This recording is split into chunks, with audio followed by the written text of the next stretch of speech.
This podcast is brought to you by the Islamic Center and NYU. For more information, visit our website at www.icnyu.org.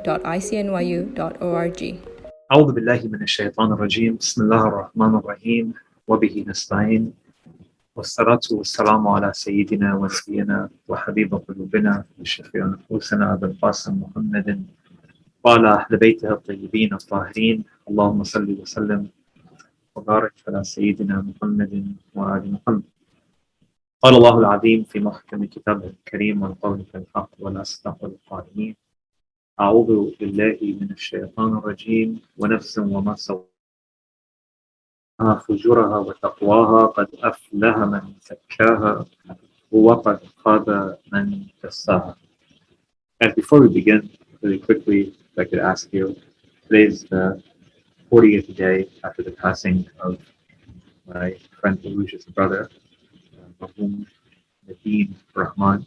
I could ask you all to just read one Surah Al-Fatiha for its soul and grant and a related dua to Allah subhanahu wa ta'ala to grant him paradise next to Muhammad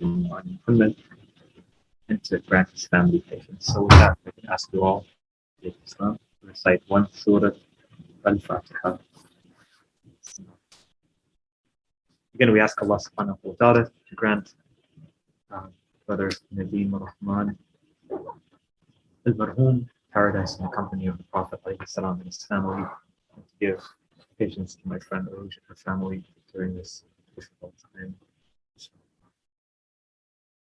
For today's discussion, inshallah, I want to continue our conversation from last week, where we began to define the human soul, or what is known as the nafs.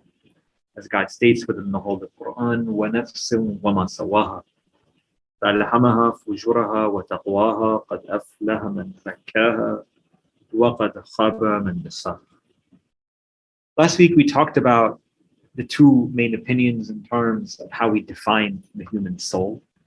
The first definition is that the soul is one's essential nature, whereby we speak to the human being. We speak of the I, the me, the you beyond the you, the me beyond the me, the internal nature of the human being that goes beyond our physical form. That we are a physical as well as we are a spiritual, and that though our physical bodies, they die, they decay, they enter into the grave, it's the soul of the human being which continues to remain. The second opinion is that the soul is a combination of one's feelings. It's a metaphysical reality whereby all of the human beings' feelings, be they anger, be they depression, be they happiness, be they joy, so on and so forth, all of these feelings are comprised within this metaphysical reality known as a nafs, known as the soul. And we define sort of what the soul is, how it could potentially be an enemy of the human being. As the Prophet ﷺ states, أَعْدَى أَدُوَّكَ النَّفْسُ الَّتِي بَيْنَ جَنْبَيْكَ, that surely your greatest enemy is that soul which rests between your two shoulders. Today, inshallah, I want to talk about how the soul can be of detriment to the human being. First of all, like we talked about last week again, that the human being, we often go through different states during the course of our lives. We go through certain states whereby we feel more compelled or more attracted toward virtue, toward beauty, toward that which Allah subhanahu wa ta'ala calls to. But at other times, we don't feel so inspired, nor do we feel so motivated to connect with Allah subhanahu wa ta'ala. And that when we see ourselves in that state, whereby we don't have that motivation nor that inspiration to connect with Allah subhanahu wa ta'ala, it's important that we check ourselves. It's important that we check our souls in order to see if we have a diagnosis that is distancing us, or a barrier that is distancing us from our Creator. And so the soul often goes through numerous different sort of symptoms, so to say. Symptom number one is that we often convince ourselves that we are perfect, in the same way that we convince ourselves when it comes to the physical dimension that we don't have any ailments. Let me sort of put this in perspective for you for just a moment. Oftentimes when we take a look at our own behaviors, be it our diet, be it our exercise, on the physical lens, we take a look internally and we say, you know what, I'm going to eat this cookie, or I'm going to eat this donut, or I'm going to eat this cake. Because at the end of the day, it's not going to affect me the same way that it affects my father, or my mother, or my cousin, or so on and so forth. Oftentimes to the detriment, because we fail to, in reality, check our physical states. Or we ignore. People don't like to go to the doctor because they're afraid if they're going to get a negative prognosis. In reality, you should probably go and see the doctor because there may be ailments that we don't see physical to the eye. And you being knowledgeable about your ailment can actually have more potential to rectify it as opposed to allowing for it to get worse.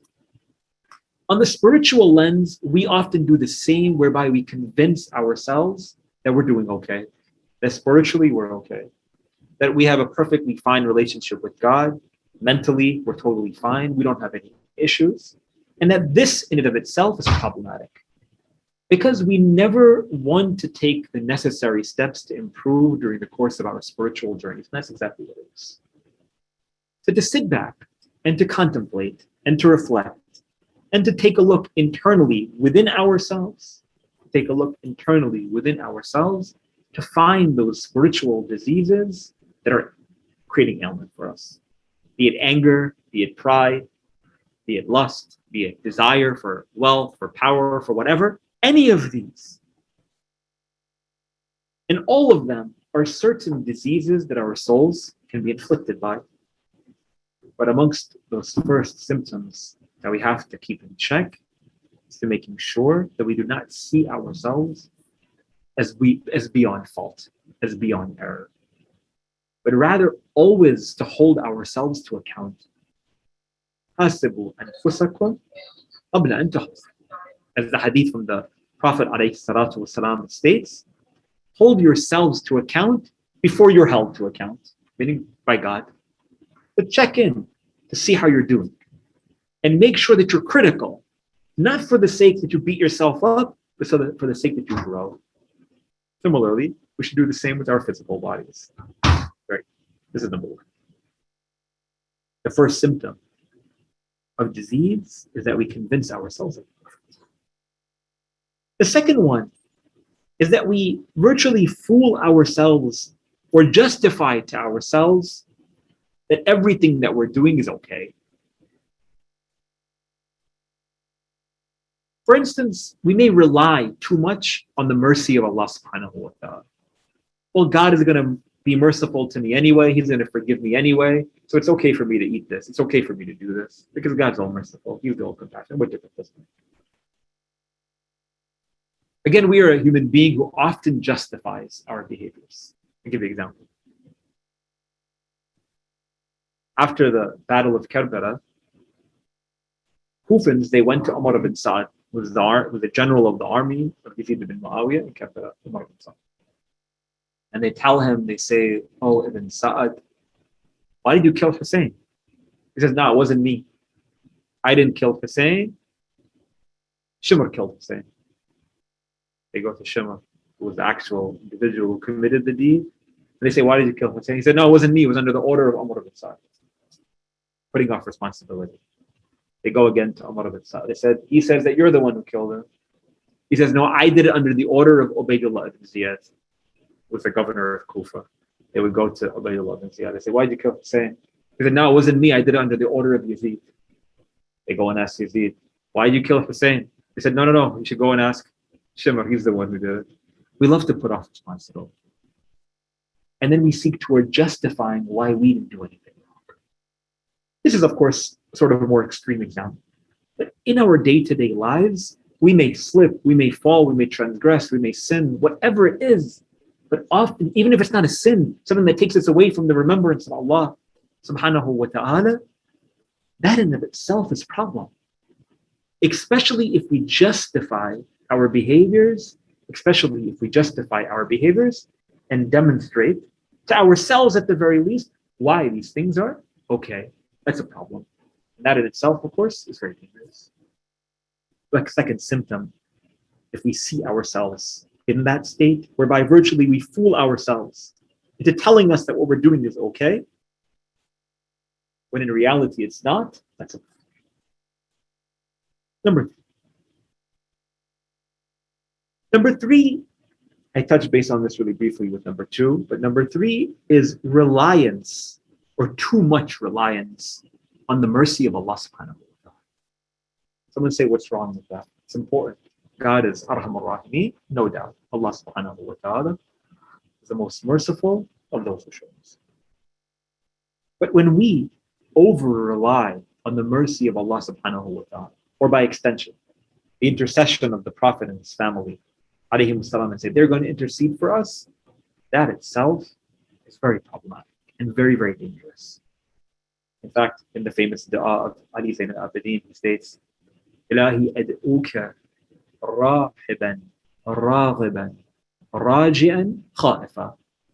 He states, oh Allah, I supplicate to you, and I'm in between states of hope and desire and want from you, but also I'm fearful. When we seek from Allah subhanahu wa ta'ala, we need to be in a state whereby we're relying on God's mercy, but also remembering His punishment. Ilahi idha he continues. Ilahi idha ra'aytu dhunubi fathir. Wa idha ra'aytu karamaka tab. He states, oh Allah, he says, when I take a look at your punishment, I get really frightened. I'm scared. When I take a look at your grace and I remember your compassion, I get greedy. I forget about punishment. I forget about being held to account. So being in the middle and finding a balance in terms of how we see Allah subhanahu wa ta'ala is super important in terms of cultivating and developing and perfecting and purifying these skills. Because if we are in a state of over-reliance on the mercy of Allah subhanahu wa ta'ala, or on the rewards for certain rituals or practices that we engage in, then at the end of the day, there's going to be enough for us to slack on virtually later on. It's like you go to class, you study really hard in the beginning of the semester, then you tail off toward the end because you feel like you've done everything. A lot of times before people graduate, high school especially, maybe not so much in college, trying to get jobs and so on still, but in high school, you get senioritis, so to say. You're no more interested in going to class. You're no more interested in studying. You're no more interested in working hard. But then all of a sudden, there's potential for it to lead to some serious detriment for you in the long term. That in itself is dangerous when it comes to our relationship with Allah subhanahu wa ta'ala. If anything, it's important that as we grow and as the years pass, again, you're that much more focused in caring for these qualities. And number four, so number one, that we convince ourselves that we're perfect. Number two, that we justify our behaviors. Number three is an over-reliance on God's mercy and compassion. Number four, by following our own opinions. By following our own opinions when it comes to matters of theology, when it comes to matters of law, assuming that everyone else is wrong and that we are right, to the extent that we even oppose the statements and the teachings of the Prophet and his family, of the whole of Qur'an, that in itself is dangerous. Someone, for instance, might say, what's the purpose of these prayers anyway? That's for a long time ago. We don't need to fast anymore. I'll just intermittently fast. That's healthier for me anyway. For instance, for lack of a better example. Why do we need to go for Hajj? Why do we need to go for Hajj?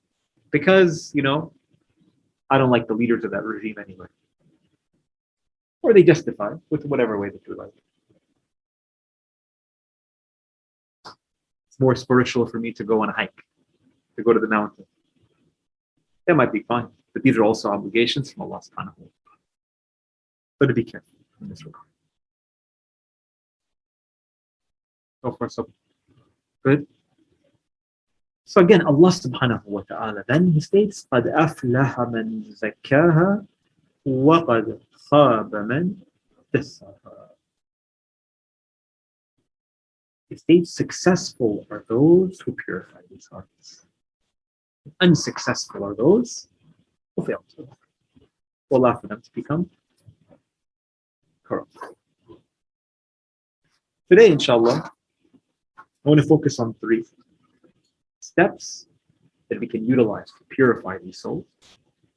Then every week, moving forward, inshallah, we'll focus on one particular aspect of the soul, dive into it in more detail, and wrap up thereafter, after several weeks of speaking with some elements. This is just the sort of introduction last week and this week.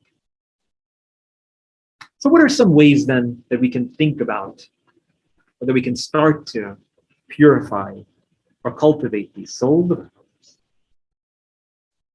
As God states again within the Qur'an, قَدْ أَفْلَحَ مَنْ زَكَّاهَا, the successful ones, the victorious ones, are those who have purified it. The first step out of 3, we talk about symptoms, which are 4. The first step out of 3, at least for the sake of our discussion, number 1, is to make sure that we are consistently aware. We are aware of our surroundings. And by extent, to understand that we are always in danger. We are always in a state of danger. What does it mean? You know when you're driving down the highway, you're driving on the street, whatever. When you're driving, if you lose focus for 1 second, it could be to the detriment of yourself, to the passengers in your car, and all of those around you, those pedestrians who are walking, and the other cars that are on the road. Which is why it's so important to always remain as focused as possible during the course of your operating a motor vehicle. That does sound like your insurance company.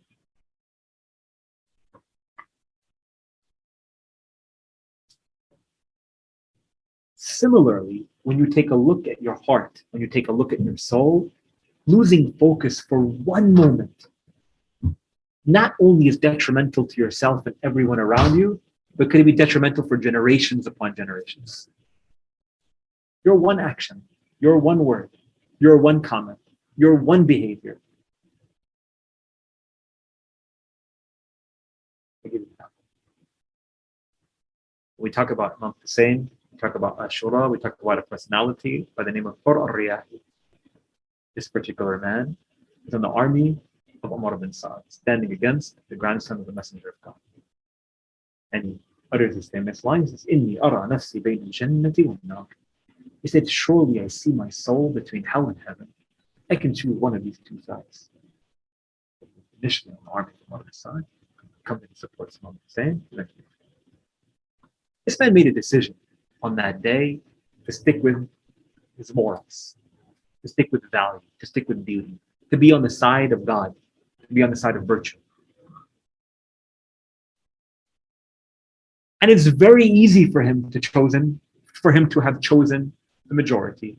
Very easy for him to have chosen numbers. Very easy for him to justify his behavior, saying, I'm just one member of this massive army, and God will understand that I was virtually compelled and forced into this. Every single one of our decisions, every single one of our interactions, every single one have an influence and an impact in terms of molding and cultivating yourself. Everything.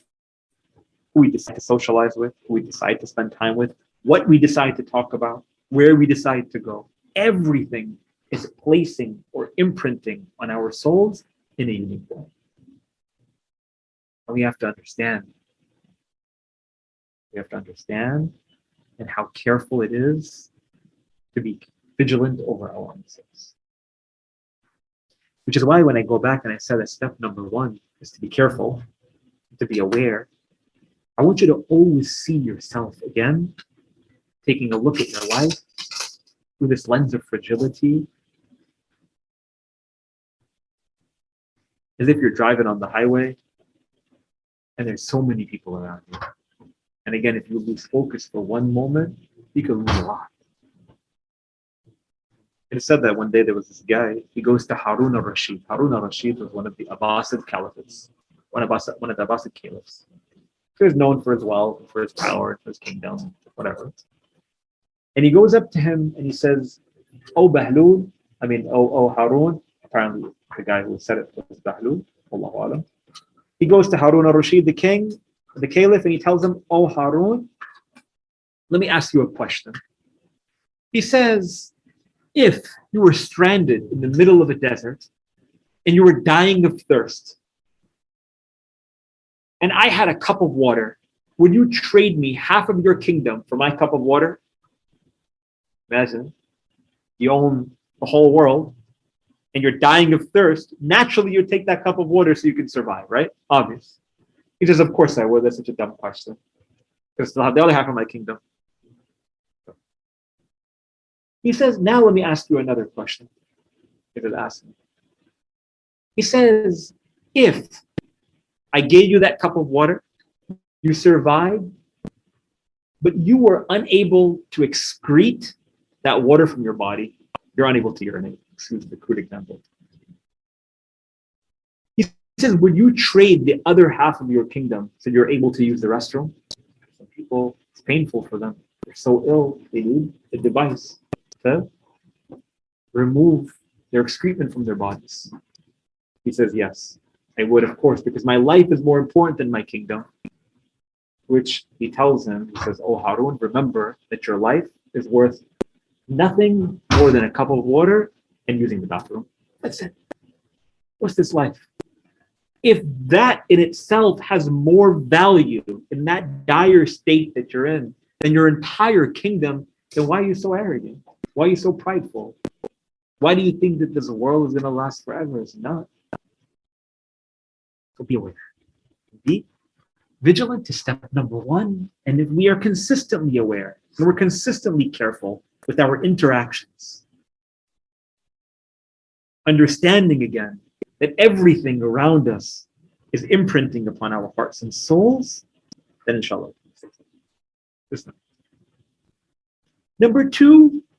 Step number two, in order to cultivate these souls, in order to purify these souls, is to increase in our knowledge about Allah subhanahu wa ta'ala by reflection. Increase in our knowledge of God by contemplation and reflection. Alhamdulillah alladhi la yablughu midhatahu al-qailun wa la yuhsi na'ma'ahu al-'addun wa la yu'addi haqqahu al-mujtahidun.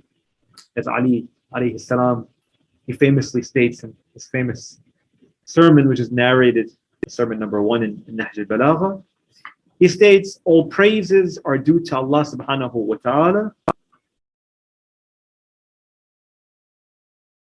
who not even the eloquence can speak to his praise. Not even the most eloquent can speak to his praise.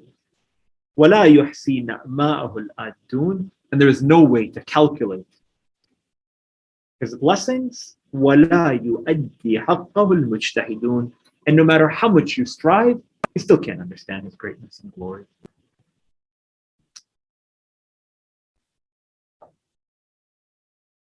And when I say that to know Allah subhanahu wa ta'ala by reflection, to remember that everything around us is a creation of Allah subhanahu wa ta'ala. The sun, the moon, the stars, the oceans, the rivers. And through reflecting upon, you just turn around and see like how much it's raining outside. It's raining really hard. And that in itself demonstrates to us our need to humble ourselves in front of God, because you can see his power and his might all around us. And when we know our station in the eyes of Allah Azza wa Jal, again, there's opportunity for us to know ourselves and thus know him. Man arafa nafsa faqad arafa rabbah. As the report that's attributed to the Prophet ﷺ states, the one who knows his or herself knows God. Through our lowliness, through our dependence on him, we're able to understand his independence from us. Isn't it? And the third step is to perform a'mal. Now, step number 1 is to understand that we need to be in a state of caution and aware of our surroundings. The second step is to increase our knowledge of God by means of contemplation and reflection. And number three, by means of action. What does this mean? When we say action, we mean literally to perform the deeds that have been prescribed for us that feed these souls. Again, when you want to cater to your body, you exercise and you eat healthy. When you cater to your soul, you perform the deeds and the actions that Allah subhanahu wa ta'ala has commanded us to perform, and that His Prophet and his family, peace and blessings be upon them, have advised for us to perform, because again, it fills our hearts and souls in a meaningful way. Through the recitation of the Qur'an, through prayers, through fasting, when we do things with a sense of intentionality, it feeds these souls. One of our past scholars, Ayatollah al-Burajurdi, one day he got angry at one of the students for asking like a question, where he kept on asking this particular question, and he got angry in the class and he scolded him, telling him, "Who do you think you are talking to me and arguing with me about this particular matter?" He says he realized what he had done, getting angry. That was his spiritual disease, so to say, that he needed to work on. So Al-Burajurdi, he retires back to his home and he commits to fasting for 1 year. For this one moment of anger in his elderly age, because he says that I can never get angry again like this. This is his punishment virtually to himself. This is his cultivating of the soul for himself that he has given to himself. And he said that he probably told himself that if I get angry at any of my students or at anyone, I will fast for 1 year. Which is his way of putting his soul through work, so to say. Like someone says, if I eat this donut, I have to run 1 mile tomorrow, or run one more mile than I did yesterday, or whatever it might be. So for 1 year, he fasts. No, imagine you fast for 1 day, or you fast for 1 month during the month of Ramadan, how exhausting that is. But he put himself through this. Because again, put yourself or hold yourself to account before you're held to account. It's someone who takes their religion seriously. Someone who takes their responsibility and understands the temporary nature of this world seriously. So again, by means of action. What are some of these actions? Again, prayers, again, fasting, again, recitation of the Qur'an. We talked last week about remembering their mortality or death as in the graveyard. In addition to, it could be something as simple as, again, going out and looking up at the sky and really contemplating and reflecting. Or supplicating and making dua to Allah subhanahu wa ta'ala. By means of the performance of these rituals, there's an opportunity for us again to feed these hearts and souls of ours in a meaningful way. So in summary, I'll conclude, we can have a little discussion, inshallah, speak in more detail. It's important that we are consistently in a state of checking our symptoms, those that we mentioned. Don't jump toward the assumption that we ourselves are absolved from any difficulty, from any hardship, or any sort of detriment to our soul. There's always room to improve in other words. And on the flip side, amongst those ways, in order to care, to cultivate, to purify these souls, we'll talk about these things obviously in a lot more extensiveness and detail over the next several weeks. Number one is to always remember to be in a state of awareness. Number two, to increase our knowledge of God by means of reflection. And number three, by means of ritualistic acts of worship as prescribed to us by the Prophet and his family, alayhi salam, which again feed these hearts and feed these souls and cultivate them. Inshallah. Alhamdulillah.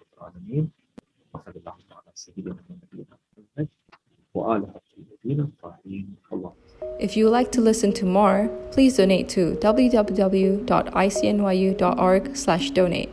For more of our virtual programs, go to www.icnyu.org/classes. If you have any questions, email us at info@icnyu.org.